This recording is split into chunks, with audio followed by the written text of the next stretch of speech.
Find a suitable location to install Bluetooth headset before installation.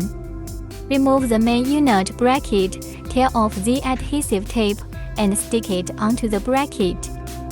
Tear off the adhesive tape on the other side and attach the bracket to the appropriate position on the helmet.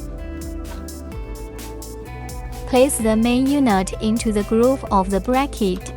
Push down on the headset, and when you hear a clicking sound, it indicates that they are installed properly. Connect the headset to the main unit. Put the short end of the headset cable on the left side, tear the tape and stick it in appropriate position on the helmet. The headset on the right also needs to be pasted properly. Choose the appropriate position for pasting the microphone.